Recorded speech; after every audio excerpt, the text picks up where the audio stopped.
दिग्गज कांग्रेस नेता सचिन पायलट ने न्यूज 18 इंडिया से सुपर एक्सक्लूसिव बातचीत में कहा है कि हरियाणा में हार का असर झारखंड और महाराष्ट्र चुनावों पर नहीं पड़ेगा।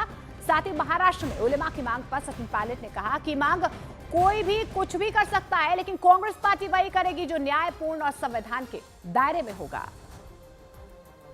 पायलट साहब, आप तो दूसरी बार आ गए हैं प्रचार के अंदर, क्या देख रहे हैं सातों सीटों में? तो सरकार अगर कॉन्फिडेंट होती तो सारे मंत्रियों को झोंकती नहीं। 11 महीने के कार्यकाल में अगर जनता संतुष्ट होती तो अपने आप वोट डालती।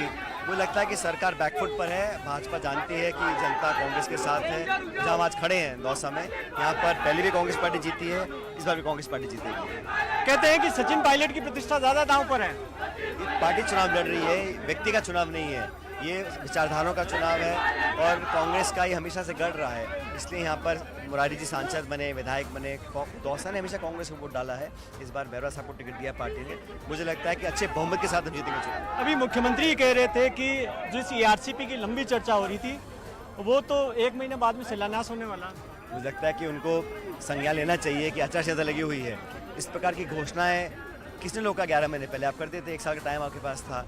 तो मुझे लगता है कि बचना चाहिए। जब आचार संहिता लगी हुई है, इस प्रकार की बातें बोलना कहीं ना कहीं उसका उल्लंघन लोग मान सकते हैं। लेकिन मैं मानता हूँ आप कुछ भी कह लें, जनता मन बना चुकी है। 13 को मतदान होगा और कांग्रेस अच्छे मतों से चुनाव जीतेगी। पर हरियाणा में जो हार मिली, क्या आपको लगता है उसका असर महाराष्ट्र, झारखंड, बाकी पर हो रहा है? हर चुनाव अलग होता है और वहाँ पर भी जो हमारे कुछ कैंडिडेट चुनाव हारे हैं वो निर्वाचन आयोग गए हैं, उनके कुछ आशंकाएं हैं, उसको क्लैरिफाई मांग रहे हैं, क्लैरिफिकेशन इसी से। लेकिन महाराष्ट्र का चुनाव भिन्न है, वहाँ गठबंधन बहुत मजबूत है और झारखंड के अंदर भी हमारा जो जेएमएम का गठबंधन RJD के साथ है, हम दोबारा सरकार बनाएंगे।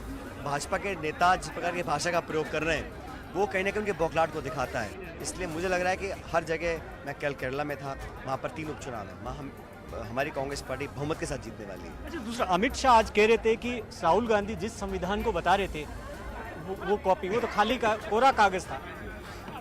अब उनकी सोच हो सकती है कि उनको कुछ दिखता नहीं उसके अंदर। अम्बेडकर साहब ने जो संविधान बनाया था वो सबसे बड़ा ग्रंथ हमारे देश का है। उसमें अगर आपको कुछ दिखता नहीं है तो उसका मैं क्या कर सकता हूँ, लेकिन उसकी मूल भावना का संरक्षण करना हमारी जिम्मेदारी है।